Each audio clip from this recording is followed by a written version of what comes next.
mariage. Peut-être que beaucoup ne le savent pas. Mon père, qui n'était même pas chrétien, m'avait dit que je serais pasteur, en me disant que, ah d'accord, toi tu seras pasteur. J'ai dit, Seigneur, mais je peux commencer comment? Mon grand-père me l'avait répété plusieurs fois. J'ai refusé.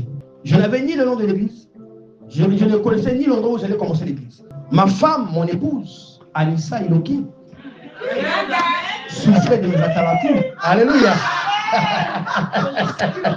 Amen, amen. Elle m'a fait comprendre que toi, ce que tu es en train de vivre là, avant que tu me le dises, moi je savais déjà que tu devais servir Dieu. Donc il faut que tu fasses ce que Dieu te dit. Et moi je refusais. J'ai commencé à vivre des catastrophes de le boulot, des accidents en plein boulot, on me vire.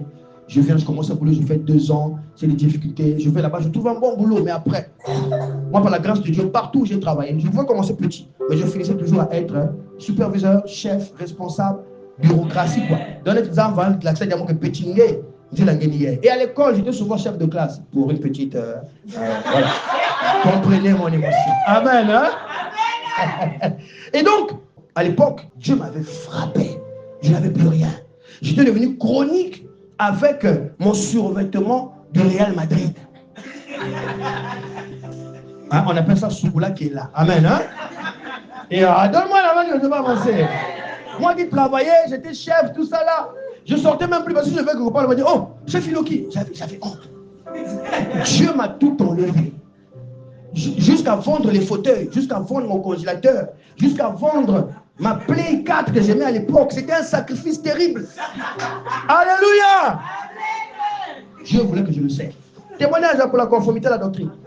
Qu'est-ce qui se passe? Ma femme, mon épouse, Anissa Iloki, souffrait de mes atalatures. Alléluia.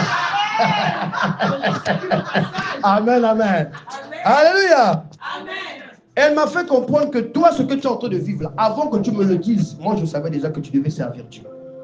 Donc il faut que tu fasses ce que Dieu te dit. Et moi je refusais. J'ai commencé à vivre des catastrophes de le boulot, des accidents en plein boulot, on me vire.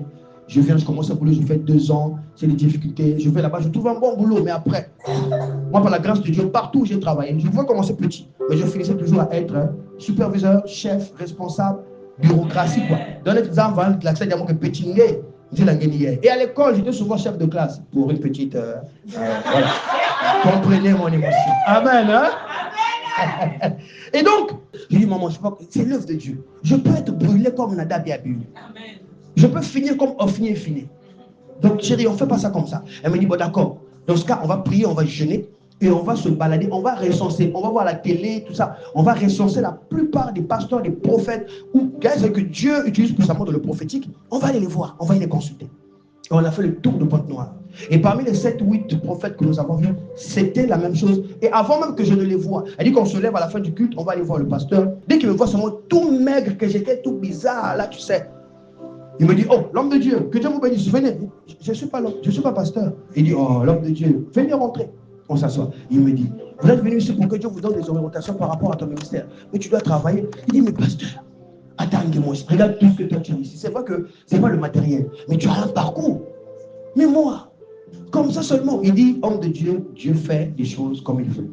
Tu dois commencer. Même dans ton salon, commence.